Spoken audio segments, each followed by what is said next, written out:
ನಮಸ್ಕಾರ ಪ್ರಿಯ ವೀಕ್ಷಕರೇ. ಮುಖ್ಯಮಂತ್ರಿ ಸಿದ್ದರಾಮಯ್ಯ ಅವರ ಪುತ್ರ ಯತೀಂದ್ರ ಸಿದ್ದರಾಮಯ್ಯ ಇದೀಗ ವಿವಾದದ ಜೇನುಗೂಡಿಗೆ ಕಲ್ಲು ಹೊಡೆದಿದ್ದಾರೆ.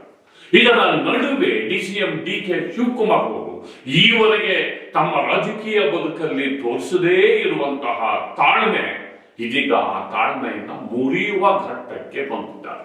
ಇದು ಕರ್ನಾಟಕ ರಾಜ್ಯ ರಾಜಕಾರಣದ ಚಿತ್ರಣ. ಅಂದರೆ ಇದೀಗ ಡಿಕೆ ಶಿವಕುಮಾರ್ ಅವರನ್ನೇ ಪ್ರಶ್ನಿಸುವ ಮಟ್ಟಕ್ಕೆ ಯತೀಂದ್ರ ಸಿದ್ದರಾಮಯ್ಯ ಏರು ಧ್ವನಿಯಲ್ಲಿ ರಾಜ್ಯ ರಾಜಕಾರಣದಲ್ಲಿ ಮಾತಾಡ್ತಾ ಇರೋದು ನೋಡಿದ್ರೆ, ಮತ್ತಿಷ್ಟೆಲ್ಲ ತಮ್ಮ ಮಗ ಮಾತಾಡ್ತಾ ಇದ್ರು ಕೂಡ ಒಬ್ಬ ಹಿರಿಯ ನಾಯಕನ ವಿರುದ್ಧವೇ ಸ್ಟೇಟ್ಮೆಂಟ್ ಅನ್ನ, ಕೆಪಿಸಿಸಿ ಅಧ್ಯಕ್ಷರ ವಿರುದ್ಧವೇ ಸ್ಟೇಟ್ಮೆಂಟ್ ಅನ್ನ ಕೊಡ್ತಾ ಇದ್ರು ಕೂಡ ಮುಖ್ಯಮಂತ್ರಿ ಮಾತ್ರ ತಮಗೇನೂ ಗೊತ್ತಿಲ್ಲ ಎನ್ನುವಂತೆ ಜಾಣ ಮೌನಕ್ಕೆ ಶರಣಾಗಿರುವುದು ಕೂಡ ಇದೀಗ ಇಡೀ ವಿದ್ಯಮಾನಕ್ಕೆ ಹೊಸ ತಿರುವನ್ನು ತಂದುಕೊಟ್ಟಿದೆ.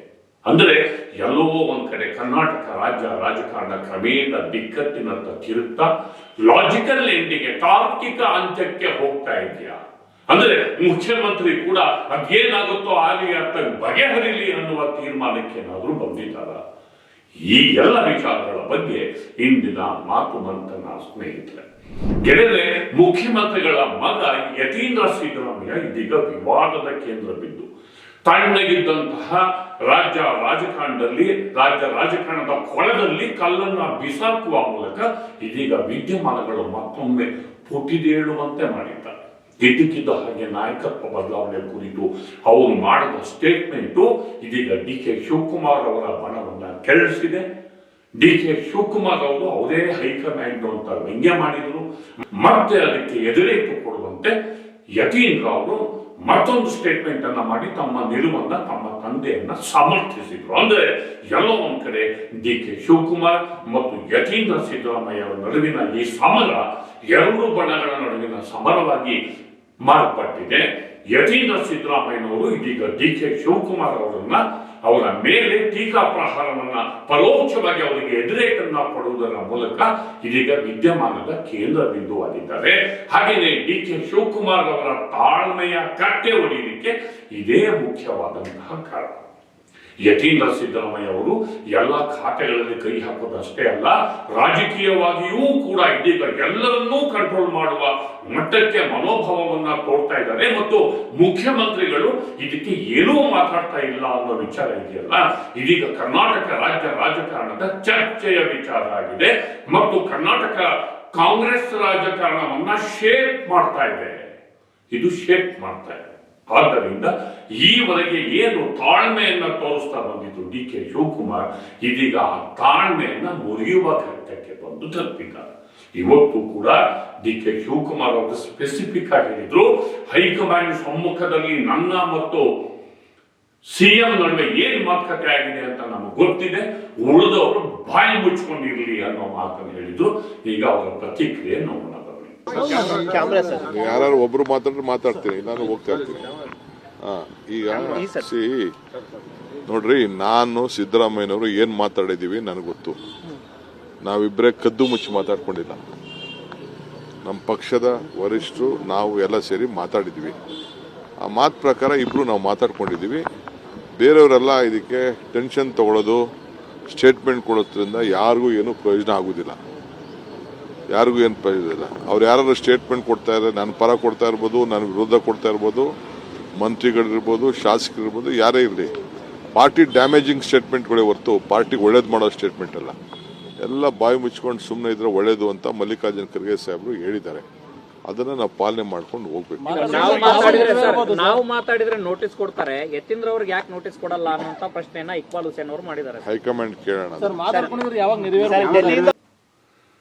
ಡಿಕೆ ಶಿವಕುಮಾರ್ ಅವರ ಪ್ರತಿಕ್ರಿಯೆಯನ್ನು ನಾವು ನೋಡಿದ್ವಿ. ಆದ್ರೆ ಸಿಎಂ ಇದಕ್ಕೇನಾದ್ರೂ ಹೇಳ್ಬೇಕಲ್ವಾ? ಯಾಕೆ ಅಂತಂದ್ರೆ ಮಾತುಕತೆ ಅಥವಾ ವಿದ್ಯಮಾನ ಅಥವಾ ಏನೇ ಒಪ್ಪಂದ ಆಗಿದೆಯೋ ಇಲ್ವೋ ಅದು ಸಿಎಂ ಮತ್ತು ಡಿಸಿಎಂ ನಡುವೆ ಇರುವಂತದ್ದು. ಇದೀಗ ಓಪನ್ ಆಗಿ ಮಾತಾಡಿದ್ರು ಅನ್ನೋ ಕಾರಣಕ್ಕೆ ಇಕ್ಬಾಲ್ ಹುಸೇನ್ಗೆ, ಶಿವಗಂಗಾ ಬಸವರಾಜ್ಗೆ ಡಿಕೆ ಶಿವಕುಮಾರ್ ಹಲವು ಸಾರಿ ನೋಟಿಸ್ ಅನ್ನು ಕೂಡ ಕೊಟ್ಟಿದ್ದಾರೆ. ಅದು ಡೆವಲಪ್ಮೆಂಟ್ ಆಗ್ತಿದೆ, ಬೇರೆ ವಿಚಾರ. ಆದ್ರೆ ಇಷ್ಟೆಲ್ಲ ಇದ್ರೂ ಕೂಡ ಪಕ್ಷದ ಶಿಸ್ತನ್ನ ಮೀರಿ ಯತೀಂದ್ರ ಪದೇ ಪದೇ ಸ್ಟೇಟ್ಮೆಂಟ್ ಅನ್ನ ಕೊಡೋದು ಡಿಸಿಎಂ ಅವರಿಗೆ ಗುಜ್ಜರನ್ನು ಮಾಡ್ತಿರೋದು ಇದು ಶಿಸ್ತು ಕ್ರಮದ ಚೌಕಟ್ಟಿಗೆ ಬರೋದಿಲ್ವಾ? ಅಂದ್ರೆ ಮುಖ್ಯಮಂತ್ರಿಗಳ ಪುತ್ರನಿಗೆ ಶಿಸ್ತಿನ ಒಂದು ನಿಯಮಾವಳಿಗಳು ಅನ್ವಯ ಆಗೋದಿಲ್ವಾ ಎನ್ನುವ ಮುಖ್ಯವಾದಂತಹ ಪ್ರಶ್ನೆ ಎದುರಾಗಿದೆ. ಆದ್ರೆ ಸಿಎಂ ಆದ್ರೂ ಹೇಳ್ಬೇಕಲ್ವೇ, ತಮ್ಮ ಮಗನನ್ನ ಕರೆಸಿ ಆಯ್ತು ನೀನ್ ಸುಮ್ನಿರು ಅಂತ ಹೇಳ್ಬೋದು, ಅಥವಾ ಮಗನಿಗೆ ನಾವು ಎಚ್ಚರಿಕೆಯನ್ನ ಕೊಡ್ತೇನೆ ಅಥವಾ ಸೂಚನೆಯನ್ನ ಕೊಡ್ತೇನೆ ಅಂತ ಹೇಳ್ಬೇಕಲ್ವಾ? ಆ ವಿಚಾರ ಇಲ್ಲವೇ ಇಲ್ಲ. ಈ ಅಧಿಕಾರ ಹಂಚಿಕೆಯ ಮಾತು ಬರ್ತಿದ್ದ ಹಾಗೇನೆ ಇದು ಬಿಟ್ರೆ ಬೇರೆ ಪ್ರಶ್ನೆ ಇಲ್ವಾ ಅಂತ ಪತ್ರಕರ್ತರನ್ನ ಗದರೋದ್ ಬಿಟ್ರೆ ಅವ್ರ ಹತ್ರ ಯಾವ ಉತ್ತರವೂ ಇಲ್ಲ. ಈಗ ಅದು ನೋಡೋಣ. ವಿಚಾರದಲ್ಲಿ ನಾನು ಮತ್ತೆ ಸಿದ್ದರಾಮಯ್ಯ ಕದ್ದು ಮುಚ್ಚಿ ಮಾತಾಡಿಲ್ಲ, ಹೈಕಮಾಂಡ್ ಸಮ್ಮುಖದಲ್ಲೇ ಚರ್ಚೆ ಮಾಡಿರೋದು. ಇವತ್ತು ಹೈಕಮಾಂಡ್ ನಾಯಕರನ್ನು ಭೇಟಿ ಮಾಡ್ತೀನಿ ಅಂತ ಹೇಳಿ ನಾನು ಅದ್ರ ಬಗ್ಗೆ ಮಾತಾಡಲ್ಲ. ಹೈಕಮಾಂಡ್ ಅವ್ರು ಏನು ಹೇಳ್ತಾರೆ ಅದ್ರಿಗೆ ಅದನ್ನೇ ಅಂತಿಮ. ನೀವು ಸುಮ್ಮನೆ ಏನೇನೋ ಪ್ರಶ್ನೆ ಕೇಳಿದ್ರೆ ಪ್ರಯೋಜನ. ಅವ್ರು ಹೇಳಿದ್ರೆ ಅವ್ರನ್ನೇ ಕೇಳಿ, ನಂಗೆ ಗೊತ್ತಿಲ್ಲ. ಹೈಕಮಾಂಡ್ ಏನು ಹೇಳ್ತದೆ ಅದಕ್ಕೆ ನಾನು ಬದ್ಧ. ಇಲ್ಲಪ್ಪ, ನಾನು ಕರೀದಿನ ಯಾಕೆ ಹೋಗ್ಲಮ್ಮ? ಇಲ್ಲಿ ನನಗೆ ಇಲ್ಲಿ ಕೆಲಸ ಇದೆ, ಬಜೆಟ್ ಪ್ರಿಪರೇಷನ್ ಕೆಲಸ ಇದೆ. ಇಲ್ಲಿ ಕರೆದ್ರೆ ಹೋಗ್ತೀನಿ. ಸರ್, ಯತೀಂದ್ರ ಮೇಲೆ ಆರೋಪ ಮಾಡಿದ್ರೆ ಸರ್ ಪ್ರತಾಪ್ ಸಿಂಹ ಹಸ್ತಕ್ಷೇಪ ಮಾಡ್ತಿದ್ದಾರೆ ನಿಮ್ಮ ಅಧಿಕಾರದಲ್ಲಿ ಅಂತ. ಯತೀಂದ್ರ ಅವ್ರನ್ನ ಪ್ರತಾಪ್ ಸಿಂಹ ವರ್ಗಾವಣೆಲ್ಲ ಮಾಡ್ತಾ ಇದಾರಂತೆ. ಪ್ರತಾಪ್ ಸಿಂಹನಿಗೆ ಟಿಕೆಟೇ ಕೊಡ್ಲಿಲ್ವಲ್ಲಪ್ಪ. ನೋಡಿ, ಪ್ರತಾಪ್ ಸಿಂಹನಿಗೆ ಟಿಕೆಟೇ ಕೊಡ್ಲಿಲ್ಲ.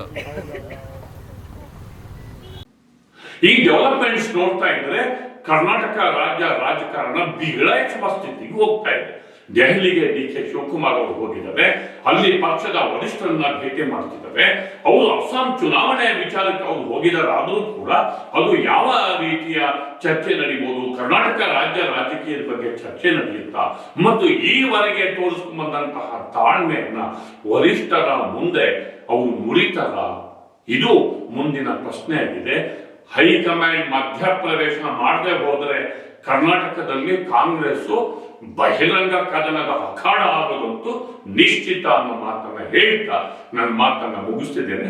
ದಯವಿಟ್ಟು ದಿ ಪೋಸ್ಟ್ ನೋಡಿ, ಲೈಕ್ ಮಾಡಿ, ಶೇರ್ ಮಾಡಿ, ಸಬ್ಸ್ಕ್ರೈಬ್ ಮಾಡೋದಕ್ಕೆ ಮರಿಬೇಡಿ ಗೆಳೆಯರೆ. ನಮಸ್ಕಾರ.